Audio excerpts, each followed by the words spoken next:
ওকে রাফি, ঠিক আছে, চলুন আমরা শুরু করি। জি স্যার। এটা হয়তো মোবাইলের সমস্যার জন্য আমি দুইবার প্লে করেছি, এখন আর করবো না, সময় নষ্ট হচ্ছে। আচ্ছা, ইট ওয়াজ ভেরি ফানি রেসলিং, এটা খুব মজার একটা রেসলিং ছিল। ইট লুকড ভেরি এক্সাইটিং, এটা খুব দেখতে এক্সাইটিং ছিল, মানে আনন্দদায়ক ছিল, লোমহর্ষক, ঠিক আছে। জি only sir. A single man made this wrestling, একটা রেসলিং, এত সুন্দর একটা রেসলিং ছিল যে একটা মানুষের দুইটা পার্ট করেছে, মানে সুন্দর করে হচ্ছে পুতুলের মতো সেটা সেজেছিল, সেজে নিজেই, মানে দুইজনের রেসলিং করতে হয় না, একজন রেসলিং করেছিল। যেটা ভিডিওটা দেখতে পাননি এজন্য বলে দিচ্ছি। উই এনজয়েড ইট মাচ, এটা আমরা উপভোগ করেছিলাম। What kind of sentence have you observe, এখানে যে আমরা সেন্টেন্স গুলো পাইলাম, এই সেন্টেন্স গুলো কোন ধরনের সেন্টেন্স? এই সেন্টেন্স গুলো হচ্ছে আমাদের অ্যাসারেটিভ সেন্টেন্স। সেন্টেন্স। তাহলে অ্যাসারেটিভ সেন্টেন্স গুলো কিরকম হয় সেটা আমরা একটু জেনে নেব, চলেন। আজকে আমাদের আলোচনার বিষয় হচ্ছে অ্যাসারেটিভ সেন্টেন্স। সেন্টেন্স। ওকে, চলেন।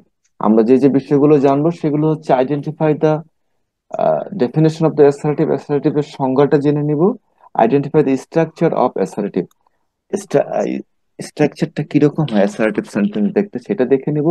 রিয়ার্নস the jumbled words to make assertive sentences, make assertive sentence with clause। আচ্ছা, ছোটবেলায় হচ্ছে এলোমেলো করে দেওয়া আছে কিছু শব্দ, তাই না? সেগুলোকে গুছিয়ে কি করতে হতো, বাক্য বানাতে হতো। ফোরে না টুতে করেছিলেন, তাই না? এরকম একটা কাজ আমাদের এখানে আছে, সেটা আমরা করব। Make assertive sentences with clues, assertive sentence তৈরি করব, সাথে আমাদের ক্লু থাকবে। এই চারটা অংশ আমরা বিভক্ত করেছি, চলুন আমরা পরবর্তী অংশটা জেনে নেই। The dog is a faithful animal, ঠিক আছে। He does not mix with the bad boys. Dog is a faithful animal, dog হচ্ছে একটি বিশ্বস্ত প্রাণী। He does not mix with the bad boys, সে খারাপ ছাত্রদের, আহ, বালকদের সাথে মিশে না। ওকে, ক্লিয়ার দেখা যায়? জি স্যার। তাহলে এখানে একটু খেয়াল করেন যে উপরে যে বাক্যটা আমরা পেয়েছি এটাকে বলা হয় অ্যাফার্মেটিভ স্টেটমেন্ট। স্টেটমেন্টটা আমি বুঝাই দিই কি জিনিস। স্টেটমেন্ট হচ্ছে ওই বিষয়টি যে আমরা যখন একটা বক্তব্য দেই বা কথা বলি, তখন কি আমরা একটা বাক্য ব্যবহার করি না? জি স্যার। ওই যে বাক্য ব্যবহার করি সেটাকে বলা হচ্ছে স্টেটমেন্ট। তাহলে স্টেটমেন্ট শব্দটা বলতে আমরা কি বুঝলাম, যে কোনো কিছুর বিবৃতি বুঝায়, বা আমরা যে কথাগুলো বলি, কথা বলার জন্য একটা বাক্য বলি, এইটাকে আমাদের স্টেটমেন্ট বলা হচ্ছে বা বিবৃতি বলা হচ্ছে। বুঝতে পেরেছেন? জি স্যার। ওকে, এখন প্রথম বাক্যটা হচ্ছে বলা হচ্ছে অ্যাফার্মেটিভ স্টেটমেন্ট। ক্লিয়ার হয়েছে? তাহলে প্রথম বাক্যটিতে বলা হচ্ছে অ্যাফার্মেটিভ স্টেটমেন্ট। দ্বিতীয় বাক্যটিকে দেখেন তো, অ্যাফার্মেটিভ স্টেটমেন্ট নাকি নেগেটিভ? পড়েন তো, একটি বাক্যটা পড়েন তো, দ্বিতীয় বাক্যটা পড়েন রাফি। হ্যাঁ, he does not mix with the bad boys. Okay. তাহলে এই সেন্টেন্সটার বাংলা অর্থ করতে পারবেন? হি ডাজ নট মিক্স মানে কি? জি স্যার। মেশা। জি স্যার না, যেটা বলতেছে সেটা বলেন। মিক্স মানে কি? মেশা। মেশা উইথ দ্য ব্যাড বয়েজ, এটুকুর বাংলা কি? খারাপ ছেলে। ছেলেদের সাথে। তাহলে এই সেন্টেন্সটার পুরো বাংলাটা কি আসছে, অর্থটা কি আসছে? সে খারাপ ছেলেদের সাথে মেশে না। মেশে না, এই বাক্যটা কি হ্যাঁ বোধক নাকি না বোধক? না বুদক। না বোধক, এই জন্য এটাকে বলা হয় নেগেটিভ স্টেটমেন্ট। বুঝতে পেরেছেন যে যেগুলোতে হচ্ছে না বোধক প্রকাশ করে সেগুলোকে বলা হয় নেগেটিভ স্টেটমেন্ট। জি আমাদের স্যার। যে অ্যাফার্মেটিভ নেগেটিভ সেন্টেন্স চেঞ্জিং আছে, সেই জায়গাগুলোতে এই বিষয়গুলো খুবই দরকার হবে। তাহলে আমরা আপাত দৃষ্টিতে অ্যাসার্টিভ সেন্টেন্সের দুটো অংশ পেলাম, বা হচ্ছে একটা হাবোধক হতে পারে, একটা নাবোধক না হতে পারে। পৃথিবীতে আমরা যত বাক্য বলি সব বাক্যগুলো হাবোধক হবে অথবা নাবোধক হবে, যে কোনো দুটার একটা। তো an assertive sentence is a group of words, সুতরাং একটা assertive sentence কে বলা হচ্ছে যে একগুচ্ছ শব্দ থাকবে that express affirmative or negative statement, যেটা এক্সপ্রেস মানে প্রকাশ করা। এক্সপ্রেস মানে কি? নড়াচড়া করেন না, আগে শুনেন ভালো করে, আপনি কি সব শুনতে পাচ্ছেন? জি স্যার। আপনি নড়াচড়া নড়াচড়া বেশি করছেন, কারণ আমি জাস্ট স্ক্রিন দিয়েছি, আপনি খালি জাস্ট ধ্যান দিয়ে সুন্দর করে মনোযোগ সহকারে শুনবেন। ঠিক আছে, যেখানে বুঝবেন না প্রশ্ন করবেন। তাহলে বলছে এই জায়গাটাতে, so an assertive sentence is a group of words. Assertive সেন্টেন্সটাকে আমরা কি বলতে পারি? একগুচ্ছ শব্দ। শব্দ ভান্ডার। শব্দ, হ্যাঁ, দ্যাট, যেগুলো এক্সপ্রেসেস প্রকাশ করে অ্যাফার্মেটিভ অর নেগেটিভ স্টেটমেন্টস, হাবোধক অথবা নাবোধক স্টেটমেন্টটা প্রকাশ করায়। বুঝতে পেরেছেন? জি স্যার। মনে করেন আমি ভাত খাবো, আমি ভাত খাবো না, তো এখানে হানা একটা বিষয় প্রকাশ করলো না, বাট জি স্যার। গুছিয়ে তো বললো, মনের কথাগুলো তো প্রকাশ পেয়েছে, তাই না? যখন এই কথাগুলো প্রকাশ পাবে, সঠিক অর্থটি প্রকাশ পাবে, তখনই সেটাকে আমরাকে অ্যাসার্টিভ সেন্টেন্স বলবো। Okay, let us know more about assertive sentence. চলেন আমরা আরো অ্যাসার্টিভ সম্পর্কে বিস্তারিত বিষয়গুলো জেনে নেই। I respect my parents very much. ঠিক আছে, এই বাক্যটার অর্থটা কি বলতে পারবেন? আমি আমার মা বাবাকে খুবই রেসপন্স করি আর কি। রেসপেক্ট, রেসপেক্ট মানে হচ্ছে সম্মান করা, শ্রদ্ধা করা। ওকে, ঠিক আছে।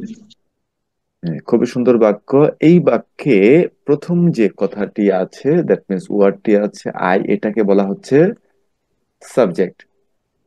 এটাকে কি বলা হচ্ছে বলেন? সাবজেক্ট। সাবজেক্ট। তাহলে সাবজেক্টের পরে কি বসে আপনার জানা আছে? Sir object. সাবজেক্টের পরে ভার্ব বসে। ঠিক আছে, সাবজেক্টের পরে বসে আমাদের ভার্ব। রিং আসতেছে মোবাইলে, এখন শুনতে পাচ্ছেন? শোনা যাচ্ছে। জি ওকে, তাহলে আমরা যে বিষয়টা নিয়ে আলোচনা করছিলাম, দেখেন যে যে কোনো সেন্টেন্সের আমাদের দুটো পার্ট ছিল, যে প্রথমে অ্যাসার্টিভ সেন্টেন্সকে আইডেন্টিফাই করা, তারপরে হচ্ছে অ্যাসার্টিভ সেন্টেন্সের গঠনটা জানা। তাহলে আমাদের অ্যাসার্টিভ সেন্টেন্সের গঠনটা হচ্ছে, প্রথমে কি থাকবে? একটা আই। সাবজেক্ট থাকবে, আই না, আইটাকে বলা হচ্ছে সাবজেক্ট থাকবে। সাবজেক্ট। তারপরে সাবজেক্টের পরে কি বসবে? ভার্ব। ভার্ব। সাবজেক্ট মানে কর্তা, ঠিক আছে, সাবজেক্ট মানে হচ্ছে কি? কর্তা, কর্তা। যে কাজটি করে তাকে আমরা কর্তা বলি। আর ভার্ব হচ্ছে ক্রিয়া, যেটা সম্পূর্ণ হয়, ক্রিয়া। ঠিক আছে। অবজেক্ট না স্যার, ভার্বের পরে। হ্যাঁ, ভার্বের পরে হচ্ছে অবজেক্ট, ইয়েস। এটা মাই প্যারেন্টস, এটা হচ্ছে আমাদের অবজেক্ট। অবজেক্ট। আচ্ছা, এই সাবজেক্ট অবজেক্ট বের করার জন্য একটা সহজ পদ্ধতি আছে। ভার্বকে যদি আমরা প্রশ্ন করি কে করে, রেসপেক্ট মানে কি? সম্মান করে না? তাহলে জি কে স্যার। সম্মান করে, আমাদের উত্তরটি কি আসছে? আই, আমি সম্মান করি। দ্যাট মিন্স সাবজেক্টকে যদি আমরা হু দিয়ে কোয়েশ্চেন করি, তাহলে হচ্ছে আমাদের উত্তরটি পাওয়া যায় সাবজেক্ট। দ্যাট মিন্স ভার্বকে যদি হু দিয়ে আমরা প্রশ্ন করি, সেক্ষেত্রে আমরা কি পেয়ে যাই? সাবজেক্ট। আবার সাবজেক্ট। ভার্বকে যদি কি দিয়ে প্রশ্ন করি, দ্যাট মিন্স ওয়াট দিয়ে প্রশ্ন করি, কি বা কাকে, সেক্ষেত্রে উত্তরটি আসবে আমাদের অবজেক্ট। যেমন অবজেক্ট। সম্মান করে, কাকে সম্মান করে? মাই স্যার প্যারেন্টস, মাই প্যারেন্টস, তাই না? তাহলে আমরা এইটুকু জিনিস বুঝতে পেরেছি যে হচ্ছে ভার্বকে যদি আমরা প্রশ্ন করি হু দিয়ে, হু রেসপেক্ট, কে সম্মান করে? I, that means I. Subject পাওয়া যায়।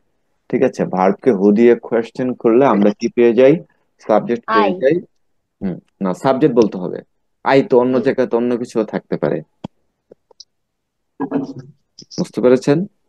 আর ভার্বকে যদি আমরা ওয়াট বা হুম দিয়ে প্রশ্ন করি, তাহলে কি পাওয়া যায় উত্তর, সেটা বলেন? অবজেক্ট। অবজেক্ট পাওয়া যায়। এই হচ্ছে বিষয়। ওকে, তাহলে আমরা স্ট্রাকচার জেনে গেলাম, আর বাকি যেটা ভেরি মাছ ছিল, এটাকে আমরা এক্সটেনশন বলছি। বুঝতে পারছেন? তাহলে এখন, to respect teachers may I. তাহলে এই যে দেখেন, এটা এখানে শব্দগুলো কি? স্যার মানে উল্টো পাল্টা দেওয়া আছে। হ্যাঁ, উল্টো পাল্টা দেওয়া আছে। এটা গুছায় একটা বাক্য বানান তো দেখি, কি করা যায় যেন সঠিক আই অর্থগুলো নিয়ে আসে। I, respect my teacher too. হ্যাঁ, good, I respect my teachers too. Too. Okay, দেখেন, আই রেসপেক্ট মাই টিচার্স, আপনি যা বলেছেন সেটাই কিন্তু আছে এখানে। বুঝতে পেরেছেন? জি স্যার। সেইটাই রয়েছে। অতএব তাহলে আমরা বুঝতে পারলাম যে হচ্ছে একটা সেন্টেন্সের শুরুতে সাবজেক্ট বসে, অ্যাসার্টিভ সেন্টেন্সের তারপরে ভার্ব বসে, তারপরে কি বসে, অবজেক্ট বসে। ক্লিয়ার হয়েছেন? জি স্যার। হুম। আচ্ছা, assertive sentence in negative form. ঠিক আছে, আমরা তো এখন অ্যাফার্মেটিভটা জানলাম, নেগেটিভ ফর্ম ওয়ানটা জানবো আমরা। দেখেন নেগেটিভ ফর্মটা কিরকম হতে পারে। আচ্ছা, if if the sentence is formed, যদি বাক্যটি গঠিত হয় অক্সিলারি ভার্ব, অক্সিলারি ভার্বের নাম শুনেছেন এর আগে কখনো? পড়ছি স্যার। হ্যাঁ, আচ্ছা, অক্সিলারি ভার্ব কোনগুলো বলেন তো? অক্সিলারি ভার্ব হুম। স্যার আরো আগে পড়ছিলাম স্যার, এখন মনে নাই। হ্যাঁ, অক্সিলারি ভার্ব গুলো হচ্ছে, আমার সাথে শুনে নেন, নেক্সট ডে আপনাদের এটার উপর একটা বিস্তারিত ক্লাস থাকবে। এখন শুধু ক্লাসটা করার জন্য আপনাকে হেল্প করছি। am is are was are be been being, have has had do does did, shall should will would may might can could must, এগুলোর নাম শুনেছেন কখনো? আমি যেগুলো বললাম এগুলোর নাম শুনেছেন? আপনি কিন্তু ডিলে করছেন, মানে সময়টা বেশি খাচ্ছেন, দ্রুত রেসপন্স করেন না। জি স্যার। হ্যাঁ, তো এই জিটা বলার জন্য কি 10 সেকেন্ড অপেক্ষা করতে হবে বোকা? হ্যাঁ, আপনি চুপ করে শান্তভাবে বসে থাকেন, নড়াচড়া বেশি করছেন। তাহলে আমরা বুঝে গেলাম, if the sentence is formed with auxiliary, যদি অক্সিলারি ভার্ব দিয়ে গঠিত হয়, অথবা বি ভার্বের মধ্যে রয়েছে am is are, was were, verb to have, have এর মধ্যে রয়েছে have has had, the structure will be, তাহলে আমাদের স্ট্রাকচারটা হবে এরকম, সাবজেক্ট হবে আগে একটা। হ্যাঁ, রাফি খেয়াল করেন, যদি অক্সিলারি ভার্ব থাকে বাক্যে সেই ক্ষেত্রে আমাদের কি করতে হবে? আমরা এর আগে দেখলাম subject, verb, verb object, object, তারপরে এক্সটেনশন এক্সটেনশন ছিল, ঠিক আছে। এখন দেখেন ওই ভার্বের যদি অক্সিলারি ভার্বটা থাকে সেক্ষেত্রে কিরকম হতে পারে? সাবজেক্ট, অক্সিলারি ভার্ব থাকতে পারে, বি ভার্ব, হ্যাভ ভার্ব যে কোনো একটা, এরপরে নো বা নট থাকবে, এবং একটা এক্সটেনশন থাকবে, অতিরিক্ত অংশ থাকবে। বুঝতে পেরেছেন?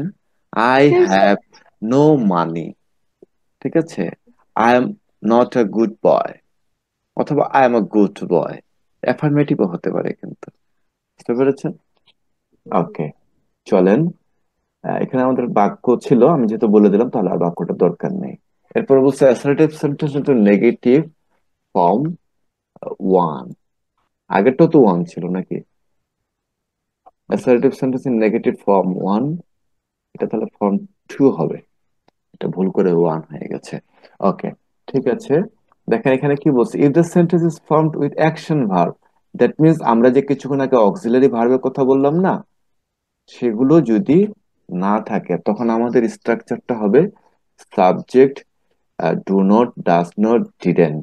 আচ্ছা, এই ডু কিন্তু হচ্ছে অক্সিলারি ভার্ব হিসেবেও কাজ করে, প্রিন্সিপাল ভার্ব হিসেবেও কাজ করে।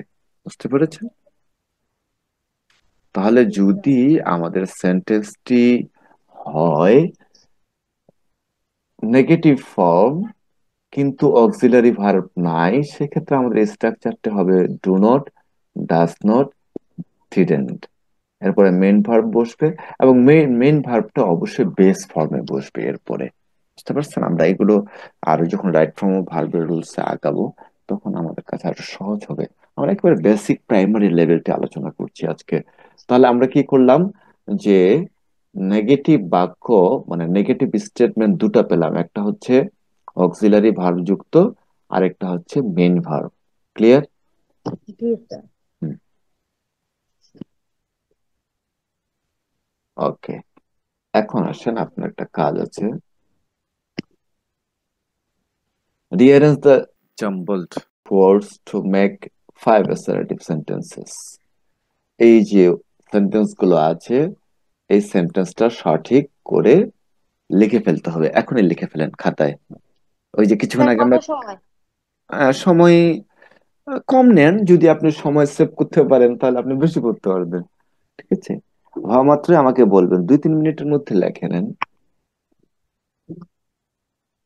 বেশি, পাঁচটা করতে কয় মিনিট লাগবে? 5 মিনিট, তাই না? হুম। হ্যাঁ, করে ফেলেন, এখনই করে ফেলেন। স্যার জি। প্রশ্নের যে নমুনাটা আছে না, কোনটা? প্রশ্নের যে একটা নমুনা আছে না, হ্যাঁ, হ্যাঁ, হ্যাঁ। ওইটা আম্মু বলতেছে যে পিডিএফ আকারে দিতে। আচ্ছা ঠিক আছে, আমি একটা দিয়েছি। আহ, আচ্ছা ঠিক প্রথম আছে। দিন যেটা বুঝাইছিলেন ওইটাই। হ্যাঁ হ্যাঁ হ্যাঁ হ্যাঁ হ্যাঁ, আমি ভুলে গেছি, আমি দিয়ে দিচ্ছি একটু পরে। এটা শেষ করি, আমাকে শেষ করে আমাকে মনে করে দিবে না? তার লেখা শুরু করতেছে। হ্যাঁ, লেখা শুরু করেন।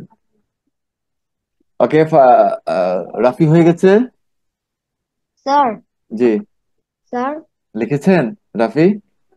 স্যার 4 নম্বরটা হয় নাই। 4 নম্বরটা হয়নি? ট্রাই করেন। আচ্ছা আমি বলে দিচ্ছি, যতটুকু পারেন লিখেন। অন্তত 50% তো পারবেন, সাবজেক্ট ভার্ব তো লিখতে পারবেন। অবজেক্টটা না হয় ভুল হচ্ছে। স্যার। জি। স্যার এটা কন্টিনিউ, এটা কি স্যার? Contains contain. এর পরে কি? কন্টেন্স কন্টেন্স মানে এর ধারণ পরে কি? করা, এটা হচ্ছে ভার্ব।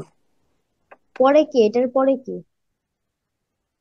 উচ্চারণটা করতে পারতেছি না। ও, পটাশিয়াম পটাশিয়াম। পটাশিয়াম। পটাশিয়াম, হ্যাঁ পটাশিয়াম, আর শেষেরটা হচ্ছে সাফিসিয়েন্ট। সাফিসিয়েন্ট। আমি স্যার আপনাকে এতক্ষণ ধরে ডাকতেছিলাম। আচ্ছা আচ্ছা আচ্ছা, না আমি কাজ দিয়ে দিছি তো ওই জন্য হচ্ছে চিন্তা করলাম যে একটু ঘুরে আসলাম। ওকে, এখানে এসে আটকে গেছিলেন? হ্যাঁ স্যার। Okay fine. ওকে ডান, সম্পূর্ণ করেছেন? জি স্যার। ওকে। 4 নম্বরটা হচ্ছে ইট। ইট। আচ্ছা, সবগুলোই কি কি লিখেছেন প্রথম থেকে বলেন, প্রথমটা কি লিখেছেন? 1 নাম্বার। প্রথমে লিখেছি bananas is a delicious food. Banana. Is হ্যাঁ। A delicious food. Very delicious fruit. Food. হ্যাঁ। 2 নম্বরটা লিখছি ইট লাইকস অন এভারলা। এটা লিখছি it. Everyone it likes it, everyone likes. Likes. দেখেন তো এটা লিখেছেন কিনা। জি স্যার এটাই লিখছি। হুম। ওকে ঠিক আছে, ওইটা লিখেছেন, তাহলে টিক মার্ক দেন। জি স্যার। তাহলে ভুলভাল তিন বলতেছিলেন নম্বরটা কেন? লিখছি হ্যাঁ। This is of the yellow colour fruit. Okay, খেয়াল করেন। তাহলে আপনি লিখেছেন this is of the of the. Yellow yellow colour fruit. না, এটা ভুল হয়েছে, এটা ভুল হয়েছে। কি হবে স্যার? ওকে ঠিক আছে, আমরা এটা এভাবে করব। The colour of this fruit is yellow. এটা আমাদের বেস্ট একটা চয়েস হবে। আপনি আবার শুনে নেন, the colour of this fruit is yellow. Okay. Hmm. Okay ঠিক তারপরে আছে, নাম্বার 4। লিখছি ইট কন্টেন্স পটাশিয়াম। এটা কি স্যার? সাফিসিয়েন্ট। এটাই লিখছি। Sufficient potassium. ঠিক আছে, এটাকে আমাদের অ্যাডজেক্টিভ বলে, পটাশিয়াম হচ্ছে নাউন, নাউনটা আমাদের পরে বসবে। স্যার আর পটাশিয়াম অর্থ কি? পটাশিয়াম হচ্ছে এই যে আমাদের ভিটামিন আছে না, এই ধরনের একটা উপাদান। পটাশিয়াম, ক্যালসিয়াম, ম্যাগনেসিয়াম, এগুলো ও। বিজ্ঞানের শব্দ, বুঝছেন? এগুলোর নাম শুনেছেন আপনি? শুনেছেন পটাশিয়াম শব্দের অর্থ? পটাশিয়াম শব্দ এই এমনি প্রথম শুনেছেন কিনা? শুনলাম। শুনছি স্যার ওইগুলা বাংলা অর্থ শুনছি। আপনি হ্যাঁ যেগুলো বলছিলেন ওইগুলো হ্যাঁ, শুনছি। Potassium, magnesium. ঠিক আছে। হুম। আর এগুলো হচ্ছে মানে বাংলা ভাবে অর্থ হয় না। যেমন ম্যাগনেসিয়ামের কি অর্থ করবেন, ক্যালসিয়ামের কি অর্থ করবেন, তাই না? ক্যালসিয়াম আমাদের কিসের জন্য কাজ করে? স্যার। বন, হাড়, হাড়ের জন্য ভালো কাজ করে, তাই না? হ্যাঁ, হুম, হাড়ের জন্য। ঠিক আছে। আর এগুলো কেমন হতো রাসায়নিক ধাতু বলা হয় আর কি, রাসায়নিক যে উপাদান তাদের মধ্যে একটি। ওকে, এরপর আসেন নাম্বার 5। কি এটা বলেছে? লিখছি it is helpful for sleeping. It is helpful for sleeping. Okay good, thank you. আপনার টোটাল কটা হলো? 4টা হয়ে গেছে না? This okay fine. এখন আসেন make 5 assertive sentence on the pictures. Picture your see you হ্যাঁ সি। হ্যাঁ, এখানে যে ছবিটা দেখতে পাচ্ছেন, এই হুম। ছবিটার উপরে 5টা বাক্য দ্রুত লিখে ফেলেন। বুঝছেন? জি স্যার। ওকে, এখন লিখে আমাকে আবার বলতে হবে। খুব ইন্টারেস্টিং না? পড়াগুলো কি কঠিন মনে হচ্ছে? না স্যার। কিন্তু শিখতে পারছেন কিনা ভালো করে সেটা বলবেন। শিখতে হবে ভালো করে। আপনার আম্মু যে আশা করে কষ্ট করে শিখাতে যাচ্ছে, সেই আশাটা কিন্তু বজায় রাখতে হবে, বুঝতে পারছেন? ওকে, কি লিখেছেন দেখি? স্যার প্রথমটা লিখছি, বলেন কি কি বাক্য লিখেছেন। এটি হচ্ছে একটি ক্লাসরুম। এখানে আপনার যে বাংলা এ, লিখছেন না ইংলিশ? স্যার বাংলায় লিখছি। বাংলায় না, কোনো কাজ বাংলায় করবেন না নিচে ক্লাসে। ঠিক আছে, যা লিখেছেন বলেন।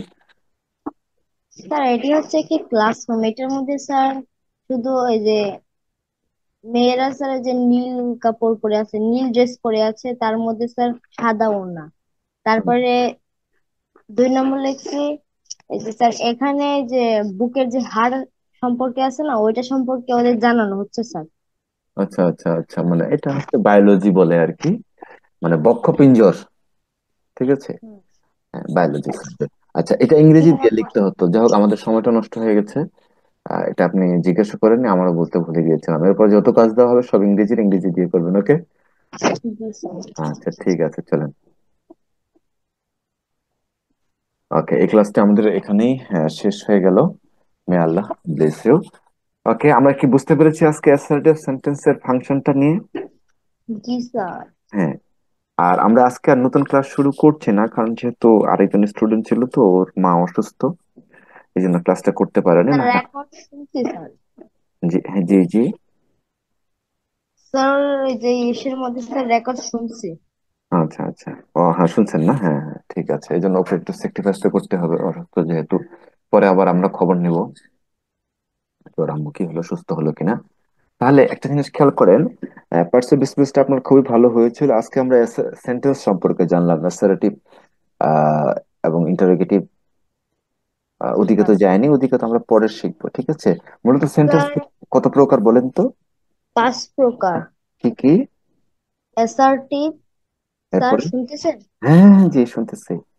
অ্যাসার্টিভ, তারপরে ইম্পারেটিভ, ওকে, তারপর? Interrogative, yes. Optative, optative. Exclamation. Exclamatory. Okay, জি স্যার। এক্সক্লামেটরি। মেটরি। ওকে ঠিক আছে, তাহলে স্যার আমরা হ্যাঁ, জি বলেন। এই যে এগুলো অর্থ স্যার, আচ্ছা, বাংলা অর্থ। বাংলা অর্থ সহ সুন্দর করে আপনি কিছুক্ষণের মধ্যে শীট পেয়ে যাবেন। এই যে যে শীটটা আমরা এখন এখন ক্লাস করলাম না, এটাও পেয়ে হুম। যাবেন। এটা কিন্তু আপনাকে খাতায় নোট করতে হবে। যে সকল শিক্ষার্থীরা ষষ্ঠ অথবা সপ্তম অথবা অষ্টম শ্রেণীতে পড়ছেন, সে সকল শিক্ষার্থীরা ঠিক এইভাবে যদি প্রস্তুতি নেন, তাহলে আপনাদের প্রস্তুতিগুলো কিন্তু অনেক ভালো হবে, বেসিকটা অনেক স্ট্রং হবে।